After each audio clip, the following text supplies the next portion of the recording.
topics and opinions expressed in the following show are solely those of the host and their guests and not those of W4CY Radio, its employees, or affiliates. We make no recommendations or endorsements for radio show programs, services, or products mentioned on air or on our web. No liability, explicit or implied, shall be extended to W4CY Radio or its employees or affiliates. Any questions or comments should be directed to those show hosts. Thank you for choosing W4CY Radio.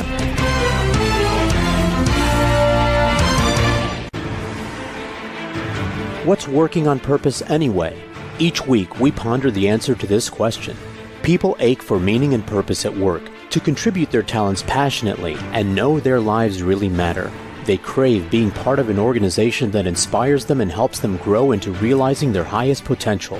Business can be such a force for good in the world, elevating humanity. In our program, we provide guidance and inspiration to help usher in this world we all want, working on purpose. Now, here's your host, Dr. Elise Cortez.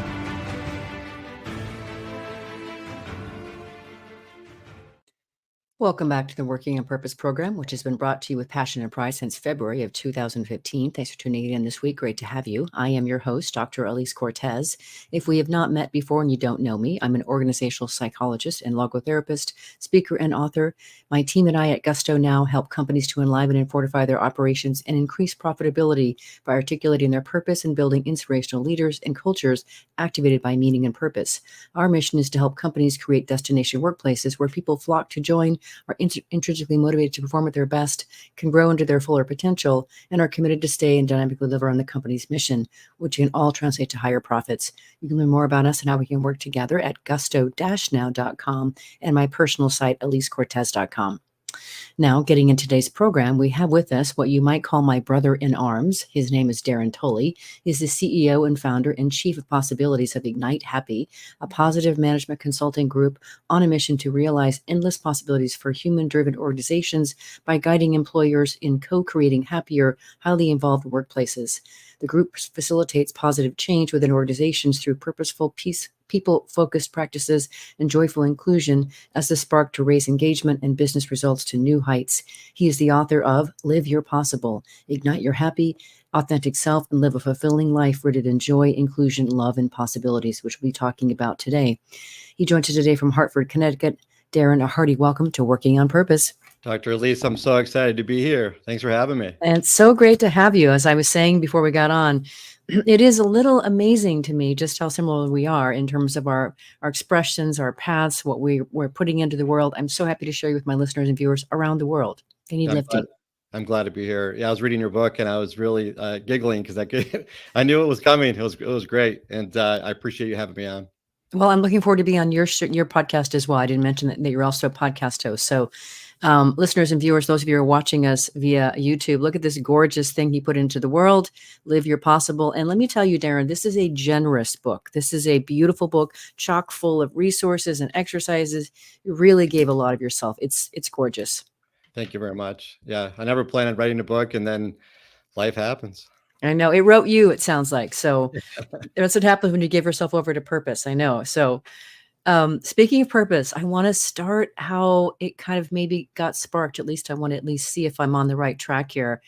You share with us in your book, Darrin, about your beginnings and that you were a premature baby by 7 weeks, born in 1970. You arrived early and you were behind your peers for years and scored core skill development. And for the first several years of your life, nothing ever came easy to you, you say. It took a lot of effort. And I can imagine you write something in your book that just kind of made me, it didn't make me cringe. It broke my heart. And that was that people offered you the idea that it would be great if you could just be average one day. Yeah. Could you imagine? No. Yeah. I mean, the intentions were good. I'll give it that. Back then I didn't know any better. And I was pretty, pretty ignorantly bliss, really. I was, those days I was behind my peers. I was, there was things I just didn't know. And I think things came slower to me and how I actually learned and how I would recite things. I remember I didn't know my ABCs until I'd say much later than some of my peers. And there's a beautiful story there that helped me. Yeah, the song in the car. I love it. Yes. Yeah. You don't want me to sing, I don't think, Elise. Yeah. There's a quick moment there with my grandmother and my mother where they they had me in the back of a car one day, after we went picking apples. And you know, when you twist the apple, you start to say A, B, C. And at the time, I didn't know my ABCs, and I didn't know what I was doing in the back of the car with my family after picking like 60 bags of apples. Yet what they ended up doing is actually having me sing ABCs with each turn.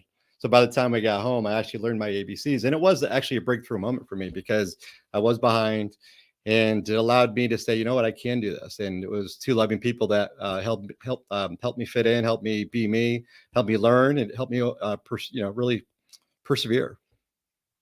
What I love about that story, Darrin, and this is where I want to see if we can try to connect the dots for our listeners and viewers, because as you know very well, as I do, that a lot of people in the world would really love to try to understand their purpose, discover it, to detect it, and to live it.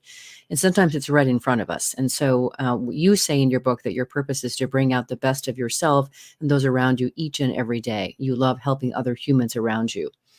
And I wonder if that early beginning of, really just starting so far behind and just aspiring for average was part of that catalyst. Was it? It absolutely was. Really it takes effort. It takes intention, it takes the actions, and that's really the start of a lot of things. It opens a lot of doors. And what I started to realize is I started to break through and catch up with my peers.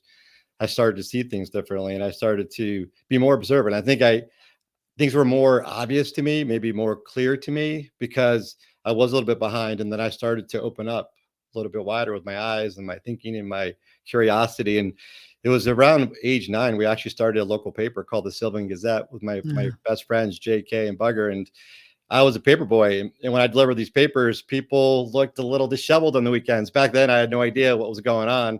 I get it now as an adult. Back then, I asked my friend, like, what are we going to do? We got to find out what really gets these people ticking. Like, what brings them joy? Like, who are these people? Why are they looking at me with disheveled hair, half dressed, or maybe not dressed at all? And what ended up happening is we actually asked our customers, hey, would you like to be part of this paper? We'd like to learn what brings you joy. So we were innocent young minds just asking a simple question without an agenda. And we listened, we wrote it down, and it took off. Everybody wanted to learn more about what got people excited. They talked about their pets, their gardens, their recipes, their trips, whatever it is that made them really enjoy the world, see the beauty in the world, get creative. And I didn't know how profound that was at the time. Yeah. Until later in life when I had an awakening. And when I went back to this point in time, it was really special because what we allow people to do is actually just share their story for who they are. And what happened is that street, at one point we're just waving at people. How you just wave at somebody, you don't really, you just kind of wave, right? Half hardly. And what happened is people are waving people down to say, I want to know more about the story, because there was a platform, right? There was a desire, there was a connection, there was this light inside. Like, I want to know more about you. It was pretty wild. I totally get that, Darrin. I mean, I know when you give people the opportunity to talk about their lives, and you say it in your book too, and you curiously listen and care and want to understand, it's amazing what opens in that other person and the connection that happens as a result. And I know you teach that, and so do I. So it's beautiful. And yeah, we need to create that space for discoveries to happen, for people to amaze us, for us to actually hear the connections that are there. A lot of us fill the air, the space with, you name it. Right. Yeah, I could say so much about that, but let's carry on, because there's so much from your book that I want to surface for our listeners and viewers. The next thing I want to go to, which you've already alluded to, and I don't know if you mean this one that I wanted to talk about, but you mentioned an awakening. Do you mean the one that you had in the D&I conference, or something else? That's the awakening. Yeah, that is what opened my heart and my eyes differently. Yes. Let's talk about that, because listeners and viewers, what I love about what Darrin shares in his book and is about to share here is, being really, when you really are honest with yourself and you recognize that who you're being isn't quite who you really thought you were being in the world, and that you have an opportunity to do something about that is magical. So your awakening, Darrin, to me is so powerful, and what you've done with that awakening. Well, it was definitely, like I said, it was heart-wrenching, but it opened my world up in a whole different way. And I actually changed the way I view the world. Like, I thought I was a good leader. I thought I was one of the good guys, so to speak. And I went to this diversity and inclusion event. And, I was there with a diverse group of folks. It was 25 of us, and I was one of 4 other white males. Nothing wrong with that. It was actually beautiful because it was a 4-day immersion event. And the first 2 days, we really got to know each other as human beings, as people with children, as people with desires and purpose and just dreams that we all want to live. And I was realizing, and I was connecting to these people. Like I was falling in love with these people over 2 years, very diverse group of people that in the past, I probably would have pushed away. I was pushing away people, possibilities, differences, and I didn't realize it until then. So after the second day, I started to get so uncomfortable. I realized I was living in this bubble of trying to help others bring out the best in everyone, including myself. And what I realized is that I was actually only helping people that are similar to me. It was like the bubble of sameness. It was terrifying. It was terrifying. And then, yeah, it was really one of those moments where I could have just pushed it away and self-rationalized and said, I'm one of the good guys. I could have said, I'm doing my best. My intentions are good. And it wasn't good enough. I realized it wasn't good enough. And what changed in me is I actually care differently because I fell in love with this group of people. And that's the difference. I actually started to care in a different way. And I'm like, why was I not caring for people that were not like me in the past? And it's not that I didn't care. I just didn't make the connection about how beautiful these folks were. So the next morning, I actually approached the group and I actually broke down because I was one of those guys. I didn't think you could cry in the workplace. I cried in the workplace and I wasn't looking for sympathy. I was just recognizing that I wasn't being my true authentic self, who I was born to be. I was unconsciously biased at the time and I wasn't aware of what the things were that were told to me that I actually believed, that I lived out. And I had to choose, no, that's not who I really am. And I had to own that it's still my responsibility to take that privilege in a whole different direction. And I needed to own that. And I was crying because I was recognizing that my bubble had burst. The air that I was breathing, it was safe, it was calm. I just came into work and worked. Everybody else had to go over hoops and hurdles, go through hoops and hurdles to actually get to work, to get to the same place I was at. And I felt ashamed. I felt terrified. I wasn't bringing my best. I heard stories from other folks that they were living lives that were just not fair. There's all these injustices that happened, all the divisiveness that we all know about. We know about it, but I was just being, again, ignorantly bliss to what was going on until I actually said, no, I'm going to change from here on in. And I actually, at that point, changed my purpose. I was no longer going to look at bringing out the best in people because that was the bubble of sameness.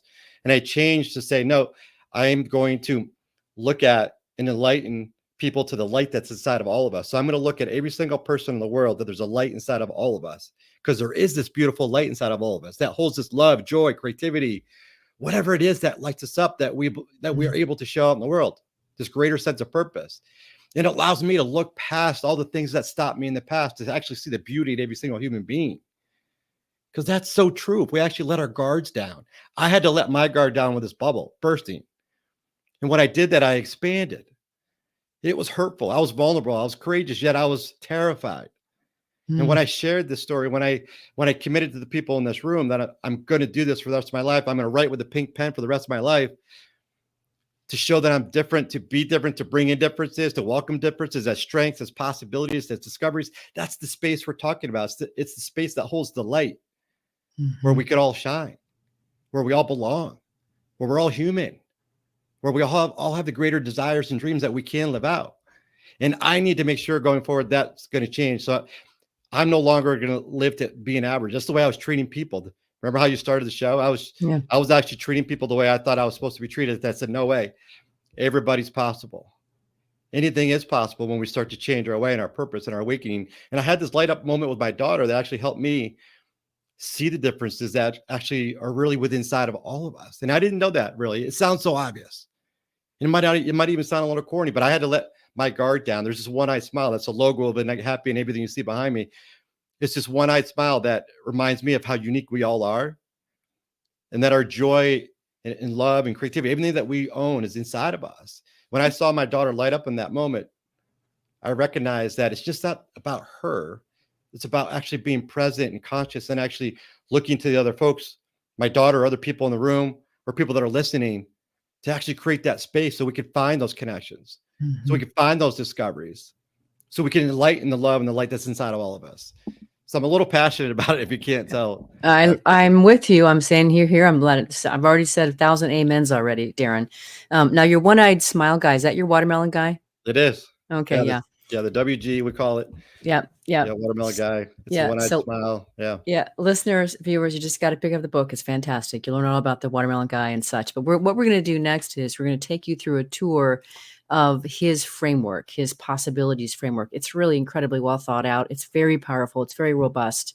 So we want to take you through each of these components, the nuts and bolts of this, if you will, and we'll kind of bring them to life as best we can here in the time that we have for the show.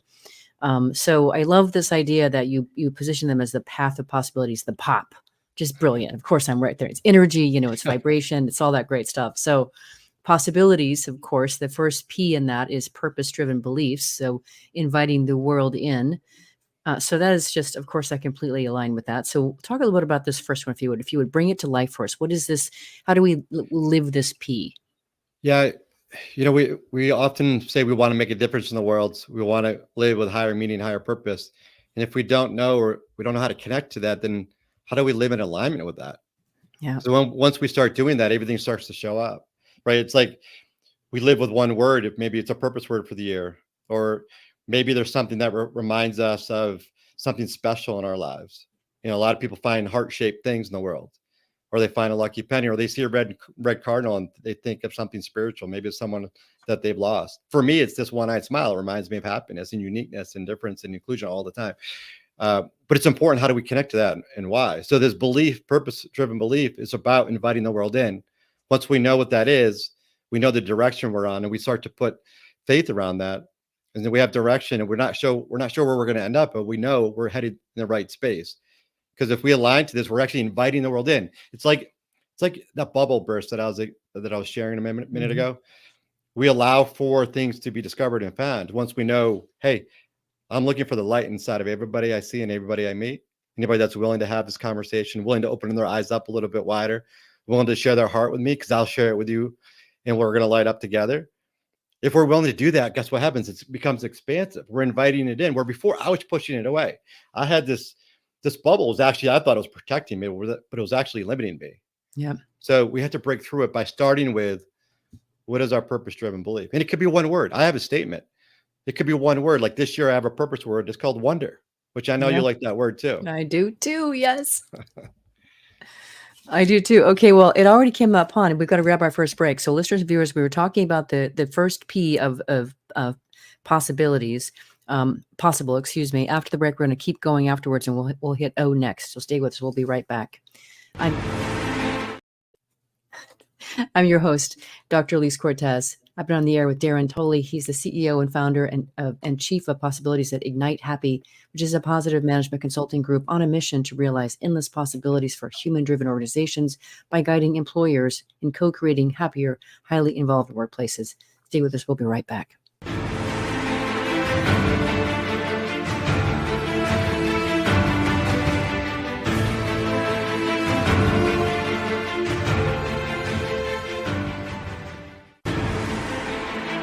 Dr. Elise Cortez is a management consultant specializing in meaning and purpose, an inspirational speaker and author. She helps companies visioneer for greater purpose among stakeholders and develop purpose-inspired leadership and meaning-infused cultures that elevate fulfillment, performance, and commitment within the workforce. To learn more or to invite Elise to speak to your organization, please visit her at elisecortez.com. Let's talk about how to get your employees working on purpose.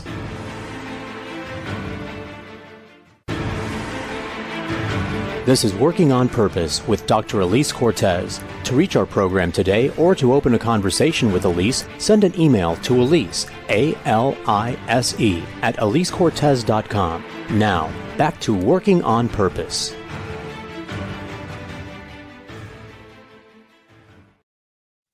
Thanks for staying with us, and welcome back to Working on Purpose. I'm your host, Dr. Elise Cortez. Like Darrin, I too am committed to researching and writing my own books to keep lifting the world and do the work that I'm doing. So the last book that came out was in March of 2023. It's called The Great Revitalization: How Activating Meaning and Purpose Can Radically Enliven Your Business. And I wrote it to help the readers, who are usually leaders and business owners, to really understand how much the workforce has radically changed in the last few years. And then I provide 22 best practices to help them create the culture that they need to be able to meet those demands and interests. You can find out about my books at elisecortez.com, find them on Amazon, pick them up there. If you are just now joining me, my guest is Darrin Tulley. He's the author of Live Your Possible, Ignite Your Happy, Authentic Self, and Live a Fulfilling Life Rooted in Joy, Inclusion, Love, and Possibilities, which we're talking about today. So we covered the P here, Darrin. Now let's go on to the O for open-minded curiosity, caring enough to learn, which we kind of alluded to earlier, but let's generate that one next.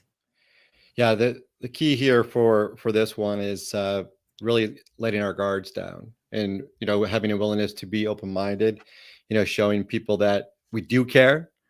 I think that's the most important part of when we're reaching out to the world, that we're actually willing to listen and we're actually genuine about it. There's so many times I've been in conversations or I've seen people walk by, and are people really listening? Do they really care sometimes? And sometimes I'll say something just to see what the reaction might be, just to make sure we're on the same page. But open-mindedness is a willingness to learn.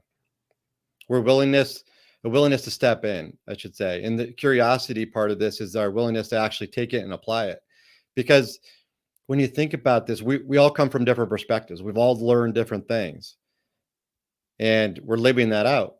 And for us to be able to actually grow and expand, we actually need to take in different concepts, differences, different perspectives, different ideas. It could be just going for a walk and actually looking for the beauty in the world, being conscious, being present, just being curious about, oh, I see that there, or even looking at the clouds and say, oh, I see that there. Part of that is grounding for us to be, no, I'm right here. I'm present. I'm conscious. I'm here. And it allows us to actually take something else in, because we don't want to be burdened by what we already know, and just really step out of the certainty of our way. If we really want to expand and see what's possible and really live a life that's inviting, right? So we're starting to connect to our higher purpose, because we're open-minded, we have the level of curiosity. We're actually opening our hippocampus, where we're actually opening it to say, hey, we need to see what's available for us, what's accessible for us to take and align to our purpose. Then we start building on that. Yeah, I love that. And then, reaching for what we way beyond what we think we know. So suspending what we believe we know for certainty and looking for something beyond. I just think that's so important. And you talk about that in your book as well. Which then I think really allows us to get to the next one, the S, which is skill sets unleashed, an ever-changing mindset. Right? If we're open to this creativity, then we're much more likely to be able to build a new skill set or unleash it. So if you could talk a bit about the S there. Yeah, I mean, you're spot on. Our ability to actually learn is the ability to thrive. Our ability to actually take everything we do, if it's a win, a fail, or a mistake, we learn, right? And if we actually align about, wow, I want to see light, or I want to see inclusion as an act of bringing out the best in people, or inclusion as a way to actually see differences as strengths and power. If we do that, guess what happens? It shows up. Right. And we learn this skill. It's a learned skill. It's a learned way of living. It becomes our conscious way of being. It aligns to our authentic self, because that's, if we're tied to something really important to us, right? We live in with wonder, we're living with a higher purpose, and we're actually developing the skills. Guess what? It's not only possible, it's sustainable. We're reinforcing the bonds. We're expanding that bubble, because the further we go out, the stronger the bonds are, the bigger the smile is going to be, the bigger the ahas, the bigger connections, the more space we're allowed to create, because it's expansive. Yeah. And I love too, even I totally align with this too, is within that one, the S there, the skill sets unleashed, is you talk about how learning with change opens up opportunities and emotions. And so increasingly, I know you and I are both interested in the idea of opening the emotional realm, the emotional spigot, because there's more sensory data to pick up with that, more heightened awareness, understanding, and connectivity available through that bigger lens of emotions. Yeah, I'm chuckling a little bit, because I was actually, before my journey, I was pretty uptight and wouldn't share a lot of my emotions, and I'm still working on it. Like, there's that range, yet we need to have that ability to connect. And as we build those skills, or we build those ability to actually access those emotions, we actually learn how to deal with them. So if there are times that aren't great, where we're sad, we're angry, we know how to pull through that a little bit better. But that allows us to actually really thrive on the upside. Totally. To accept happiness, because there's a lot of people that I say happiness, and they kind of look from one side or the other and say, I don't know if I can share happiness. I don't know if I'm allowed to have happiness. And that's because we're also confined in such a small little bubble. we need to start expanding that. So exactly what you said, our emotions can actually expand with it. And with our emotions comes more joy. More joy than misery is happiness. That's the equation. Right. And to your end, one of the things I was going to definitely service with you is back on the, can I experience, can I have happiness? When I'm out speaking to audiences, I often talk about passion, inspiration, purpose, et cetera. And usually about 7 or 8 minutes into a talk, I'll often ask the audience, what are you passionate about? And I look at the sea of faces and I watch as they take in that question. And then I register there, how much data gets displayed on the forehead right here, right? I realize that for many, many, many people in that audience, they don't have an answer to that question. They do not know what they're passionate about. And I understand that. I've been a member of The Walking Dead myself. I understand. That's why I'm working on what I'm doing now. Same reason for you, because I've been a member of that. And so one precious life and you don't know what you're passionate about. No. Let's fix that. Right? Let's go find a way to find something to be passionate about, something to be joyful about, something to be happy about. There's just too much available. Yeah. And you're worthy of that. We're all worthy of that. Exactly. I personally had doubt. I wasn't sure if I was. And I had to really start to change the dialogue in my own head. So then I could actually have the impact that I want to have other people. Like I am worthy. I am deserving. I am possible. I am better than average. Right. And it starts right there, as we both know, right? And I love how you start the book with that as well. And earlier you were talking about being able to, learn to be able to handle those bigger emotions and learn how to move through them, which makes us stronger. And that to me builds right into your second S, strong resilience, turn challenging moments into opportunities. What do we have there? Yeah, there's a lot to this one, resilience, because I'm not just saying it's easy. I'm not saying just go be happy or just, light a match and everything's possible. This takes work. This takes effort. And it's proven that the actions we take actually will lead to the future that we're desiring. It's not 100%, yet it gives us a better chance. And it gives us a better chance to actually pull out of the tough times, the dark times, because I know we can. I've seen it. I've heard so many people come back to me and just say thank you so much with tears of love and what's possible for them. And you got to believe me and trust it and try it out yourself. Yet there are a few different stories in this part of the book. There's one that's about noble acts, which I had to forgive someone that really harmed me in life. That folks will have to read more about that. Yet I realized that I need to forgive this person because I need to let myself free. Yeah. And I'm not saying everybody has to do that. Yet, if you have the heart and the ability to work through that and be courageous and be vulnerable, being able to forgive and have compassion and know that it's not your fault. That when what's an issue that happened to you, then I really encourage you to work through that. There's another example in here about really looking at your reservoir of positivity. Like this is one of my favorite ones. Like this is something the listeners could actually take away from tonight and just say, hey, go jot down some memories throughout your life. Maybe it's just, hey, remember that Sylvan Gazette, that paper? Maybe it's the Apple story. Maybe, maybe it's the pink pen. Just write the title, like some memory, and write them down. Because what you're starting to do is create this really reservoir of memories that you could pull from, that you could start to connect to, that when times are tough, you could reflect back to how you got through something or how you could actually pull through it with your childlike eyes again, living with wonder and awe. And one other thing is just serving with heart. Like that's the strong resilience chapter.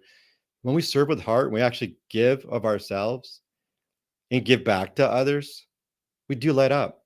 In fact, it's proof. There's studies that actually show that life slows down.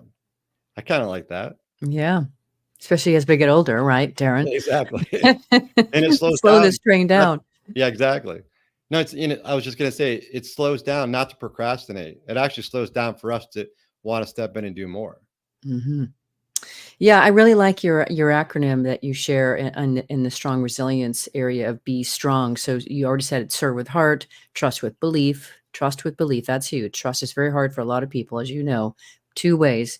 Then R, reserve the reservoir of possibility. Overcome self-doubt, very hard, very, very, that's a lifelong thing.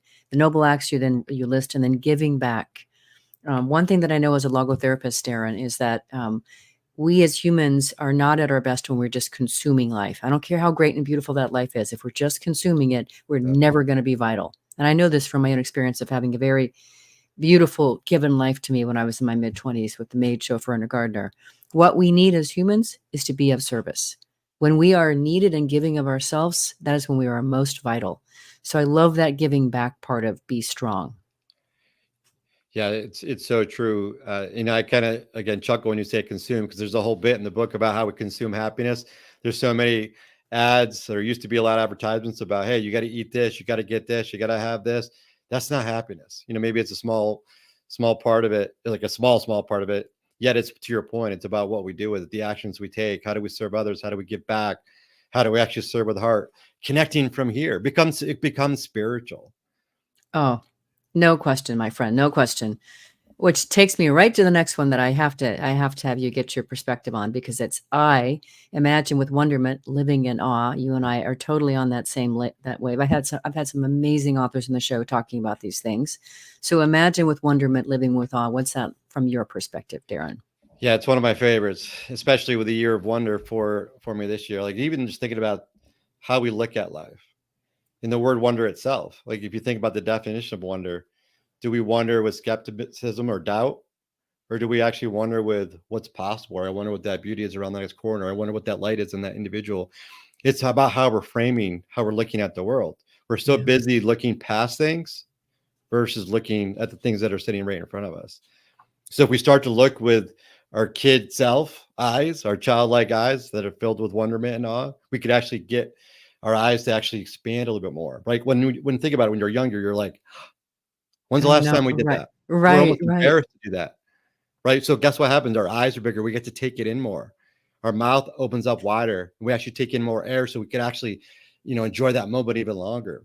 And it's about connecting to creativity. I mean, we don't have creativity. That's what people told us in high school. That's what people tells us as adults. I mean, there are studies out there, several studies. I know NASA uses a study that they actually test adults on what percentage of adults actually have the ability to be creative. And they actually did the same study to 5-year-olds. What percentage of 5-year-olds do you think, what percentage of them actually had the ability to be creative, to answer some of the same problems that they asked the adults? What percentage do you think? 100%. 98. Yeah. One study, exactly. One was 100%. The other study was 98%. How about adults? 2 to 5. You're spot on. 2%. Yeah. What happened? Yeah. What happened? We get responsibilities. We had to get a job. We had to raise children. Hopefully, if you feel those are stressful at times, what happens? It adds responsibilities that actually weighs us down. And we have to slow down to actually notice the beauty. We have to notice and look at the world a little bit differently. So this is allowing us to not only crave curiosity, it allows us to do it. And that's what's fun about the one-eyed smile. It's a one-eyed smile. Like, when you think about the one-eyed aspect of it, when you focus, usually you want to focus in with one eye. Sometimes just focus in, but it allows us to get creative. It allows us to connect to what really lights us up. And believe me, we all have the ability to be creative. And right now, I think in the world, it's so divisive. It's either you got to be right or wrong, right? It's 0 or 1, but the beauty is in between. Mm-hmm. That's where the possibilities live. That's the space we're talking about. Totally with you. Totally with you. All right, let's grab our last break. I'm your host, Dr. Elise Cortez. We are on the air with Darrin Tulley, who's the CEO and founder and chief of possibilities at Ignite Happy, which is a positive management consulting group on a mission to realize endless possibilities for human-driven organizations by guiding employers in co-creating happier, highly involved workplaces. We've been talking about his possible model. After the break, we're going to continue with the last 3 letters and cover off on a few more things. We'll be right back.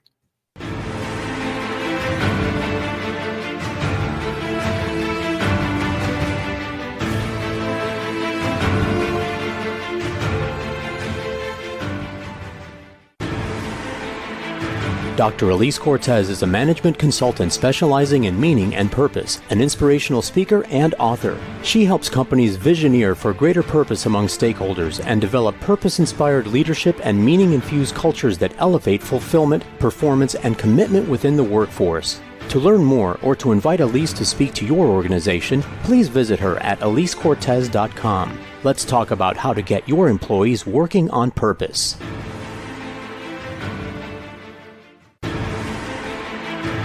This is Working on Purpose with Dr. Elise Cortez. To reach our program today or to open a conversation with Elise, send an email to Elise, A-L-I-S-E, at elisecortez.com. Now, back to Working on Purpose.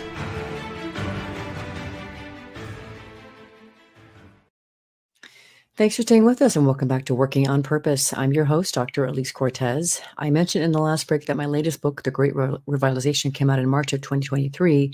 What I did for you is I created a 3-page organizational assessment for you to devise and be able to tell the extent to which your culture is currently meeting today's discerning standards. You can find it on my website, gusto-now.com. You can score it and then just see how you're doing for yourself. If you are just now joining us, my guest is Darrin Tulley. He's the author of Live Your Possible, Ignite Your Happy, Authentic Self, and Live a Fulfilling Life Rooted in Joy, Inclusion, Love, and Possibilities, which we've been talking about today. We've been covering his possible model here, and we've gotten up to the letter B here, and that stands for brave authenticity, be true to you. Boy, I mean, so many people, and it's a journey, right? I mean, this whole idea of being able to be truly authentic, it's a journey. It's a journey, and guess what? We have to be vulnerable about that, right? Brene Brown, Yes, we famous for do. all this. Yeah. It's true. Yeah, she's inspired me with this one. It's a lot of this book about living your possible. I'm not looking for you to change or anybody to change into somebody else, right? That seems like it's work. We don't need to be fake. We've already been told to be somebody else throughout our whole lives. So this is really about stepping back into revitalizing who we really are. And I think I just said that because you just mentioned your book. Yeah, it really is. It's like, how do we get true to ourselves? And that's letting our guard down. It's actually spinning that bubble. It's creating that space where we can actually have fun. We can play. We could actually explore and actually state things that maybe we believe we were afraid to say in the past. Like I say the word love a lot more than I ever used to. I talk about, loving people and bringing out the best in people, seeing the light in people.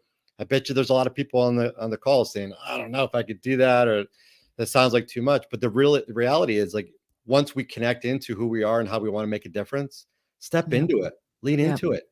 Yeah. You'd be amazed what's going to happen. You actually celebrate your own uniqueness because you're actually making it safe for other people to step in and play with you and also be unique themselves. That's what's going on here. It's Yeah. easier to be you. It's easier to be me. It's a lot easier. That's what's crazy to me, is I never recognized that. I was acting like what I was supposed to be, what I was told to be as a leader, as a person, who I was supposed to hang out with, how I was supposed to lead. I was supposed to have all the answers, but no, that's all wrong, in my opinion. I was doing things upside down when I actually started to invite people in and invite people's ideas and thinking, and to give people the opportunities, move the megaphone away from my mouth to someone else so their voices could be heard because they're actually stronger. Yeah. That's me. That's what ended up being like. It's not about me. It's about everybody else. And it's so beautiful. And I know for me, as I give myself further over to my authenticity, and one of my favorite things to do these days is when I'm out in public, I love to go and celebrate love that I see. When I see couples holding hands, Yeah. I see them connected at a restaurant having a conversation. I've come over and it's received well about 99.5% of the time. I've never had anybody say go away. Invariably, they're just tickled. I say, I just saw your love radiating from across the room, and I just wanted you to know that I saw it. And I love doing that, and I love sharing that. I see you with my unique eyes. I see you. It's special, and I wanted you to know I saw it. Yeah, I love that you did that. You took that act and you made their day, right? So Yeah, they're yeah, gonna feel more comfortable as well. yeah. Yeah, what's funny about it is, when I do that, I mean, I've done it many, many, many, many times, and I continue to do it, is I usually start the questions of how did you meet and who picked up on who first? And, I get to like the fifth question, and usually then I realize that they're leaning in and they're ready for the next question. And I'm ready to go move on and do, I just wanted to acknowledge you, but they're ready for the next interview question. So I know they're enjoying it. And I love that. And there's a lift, and now they get to hear, oh yeah, we do have something special. Yeah. Someone else saw it. Yeah. You leaned in, you're curious. Yeah. Yeah. And All the things even, we've been talking about. yeah, exactly. Yeah. And it's like just allowing ourselves to show up, be silly, be connected to the world, be comfortable sharing that love. Maybe it's a finding, like I talk about in the book about, I have found many signs out in the world, and sharing that with people I wasn't as comfortable in the past. Like, I think it's so important. Like, some of these things are referenced as pareidolias, which is you see something that isn't the object of something we're familiar with. But when we share it, people are like, huh, what? So we just got to get comfortable sharing whatever that is that lights us up.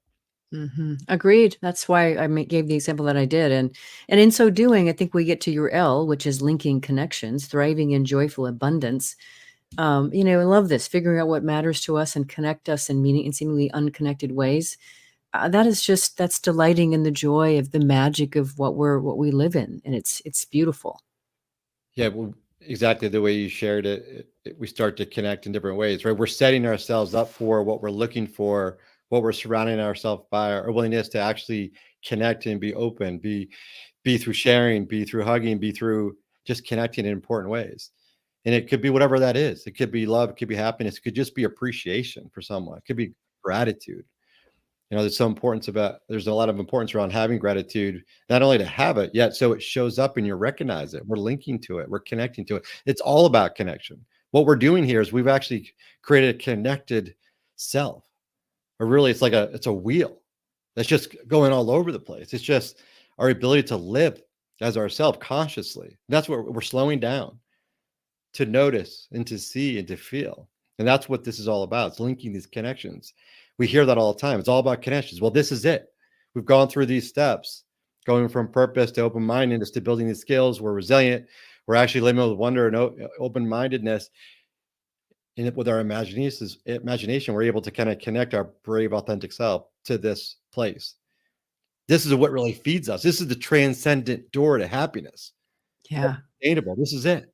That's the word that I want you to say, transcendent, because what that means is that we are literally transcending to a higher, more bigger, vibrant realm. And that is, I know that sounds really woo-woo, but increasingly more and more people, more and more leaders, more and more scientists, more and more scholars are using these exact same words. They're not woo-woo anymore. They've become more of the standard issue when you're willing to really see them, embrace them, and allow yourself to be comfortable with them. Yeah, that's so important, especially what's going on in today's world, right? We're surrounded by humans, right? We're still working in workplaces that have humans, right? So there are human needs. And to your point, this woo-woo stuff is actually the human gap that we are filling with this type of thinking and believing and being, and how we're showing up and how we're actually embracing people to step in with us, getting more comfort, linking what's possible, seeing what is possible. People are starting to do things they never thought was possible. And that's what's so explosive about this. This is where the whole analogy pop comes from. Things start popping all around us endlessly. Well, and then when we think about, there's been such a frenzy of conversation about, oh my gosh, is technology going to take our jobs? Well, one thing that we can do as humans is become more human. Technology can't do that. We can become more human. And I think that's the work that both you and I are doing, Darrin, is we're helping individuals, leaders, teams, companies to become more human. That's what we're doing. Yeah, absolutely. We're filling the needs, right? These are human ecosystems filled with human beings with opportunities and issues, and we're filling those gaps. Right. It's really more about leaders being effective leaders, stepping into this zone of actually working with different human beings, right? Through, spiritually, even connecting in a different way where it's heart to heart, just leaning in to say, I really care about you. Tell me what's going on, like those type of things. Oh, yeah. In my book, I don't know how far you got into, but there's the EQ chapter, there's the SQ chapter where I talk about those things, where we are connecting over hearts and really, trying to really see people for the uniqueness that they are, like you talk about. But the spiritual intelligence piece is also becoming more talked about too. And you're talking about it too in your work, right? Where more organizations are leaning into, well, what does that mean? That means higher order source of values, including purpose, right? Including transcendence. That would be in this spiritual intelligence kind of camp. So more and more of these voices are converging. Yeah, especially when you think about purpose and be it shared and be it the folks that we work with, if we can connect those dots, kind of like we're talking about here, if we could sync up and actually ask people, what do you value? How do we tie that back into our overall values and actually live it? I mean, there's so many people that kind of roll their eyes and say, oh yeah, we have values. It's on the wall. It's on the website. It's like, no, that's not what we mean. Right. So we're talking about stepping into it. Yeah. How do we bring this stuff to life? This isn't about, skills and different tools and words. This is actually about living it and being it, right? And everything we do, every decision, every hire, every performance coaching opportunity, every way to coach somebody up, how to get people excited, how to listen, how to love. Oh, I'm totally with you. Totally with you. And if we then take your last E, the last letter in your possible, that's E for endless possibilities, keep it popping. So now we're talking about cascading, right? And making sure that it stays alive and living among other people, and spreading the joy and the happiness. Yeah, it's really a ripple effect. If you think about we're at this place. It's transcendent. The door's wide open. We're living this way comfortably. We're more confident. We're worthy. We're saying phrases like I am versus am I. We are seeing this. We're seeing the possibilities. We're actually welcoming the next possibility. And they're all around us. And guess what? They were always there. And we got to this point where now we start to accept them. We start to notice them. We start to embrace them. It's accessible to all of us as long as we're connecting those dots from our purpose to being able to kind of live it all the way through to this point. And they're going to start popping like crazy. It's like making popcorn in a popcorn maker. They just starts popping. Right. It's there. Right. And it's beautiful. And sharing it with other people will keep it alive, because then they're going to look at you with that look of, and what's going to end up happening is they're going to share it with you like you shared with that couple. And it's just going to continue to go and go and go. They're going to now feed it back to you. Like these pictures were shared with me, and many of them from a really good friend of mine, right? They saw these one-eyed smiles. And it's other people's that they start to fill your heart based on the things they share back with you. Mm-hmm. So it's endless. And then you want to share back with them. You want to share back out in different avenues and different podcasts and another book, whatever it might be. Because it is possible. When we put our mind to it, anything truly is possible. And we have so much more power than we think we have as we think about what's ahead of us. Agreed. And, increasingly, think about this, ladies and gentlemen, listening to this podcast. You've all been in communities and organizations where you walk in and the energy is so lackluster. It's just a down energy. And you've also been in places where it's vibrant and alive and it's like, what I want to say, electric, if you will. Well, everything is energy. And so what we've been talking about here is we really are talking about increasing the energy between ourselves, in our organizations, in teams. That's really all we're doing here. And it's beautiful. And there's ways to actually measure emotional energy, vibrant energy. And that's what we're talking about, is lifting that energy. So I just think this is important that we also situate that, because I think sometimes it gets hard for people to connect those level of dots, but they can feel that energy. They know how to tap into that. Yeah, it's really about how we orient that, because when we point that energy in the way we're talking about it, truly amplifies the impact. It's a multiplier. It's huge. That's right. That's right. I've always been good at multiplication. I never was great at subtraction, but I'm good at multiplication. I know you are too. I love that one. we got to the end of the show already, Darrin, and this show, as you know, is listened to by people around the world. And the reason they listen is because they either want to better learn how to increase their own fulfillment, commitment, connection to their work. They want to become better leaders. They want to know how to do business that betters the world in a way and how they operate their business. What would you like to leave them with? Yeah. A lot of this is within reach. It's possible for all of us, truly. We just need to take the steps and recognize that, hey, we can have the impact. We can have an amplifier effect if we actually just slow down and create this space where we can discover. And it just starts with one step. This is a huge process over time, but hopefully we have lots of time left in life. Yet it starts today. It's that one step. It starts with that level of purpose. Going through the steps like we did today. And we do have more power than we think about our future. Because as we set up what we do today and we're conscious with that, we awaken to the possibilities that are ahead of us. We start to set the direction that we want to lead, the way we want to live, the way we want to love, the impact we want to have. And it is possible for any of us. And it starts with how you're showing up, how you're being. So take a look at that. And you can have an amazing impact. Beautiful way to finish, Darrin. I'm so happy to know you, to have read your book, to be elevated by it, to share with my listeners across the world. Thank you for being on Working on Purpose. Yeah, thank you for having me. I look forward to having you on my show soon. I'm looking forward to it. Listeners and viewers, you are going to want to learn more about Darrin Tulley, his book, Live Your Possible, and the work he's doing at Ignite Happy. So you can start by visiting that website. It's ignitehappy.com, just as you could imagine it. IGNITE, happy, ignitehappy.com. Last week, if you missed the live show, you can always catch it via recorded podcast. We were on air with Colette Phillips. She's a communications and PR entrepreneur. We were talking about her beautiful book, The Includers, The 7 Traits of Culturally Savvy Anti-Racist Leaders. The book and our conversation really raised the cultural intelligence to help improve individual and collective lives in a way that I haven't really seen just yet. It's very fresh in a lot of her ideas. Listen in and you'll see just what I mean by that.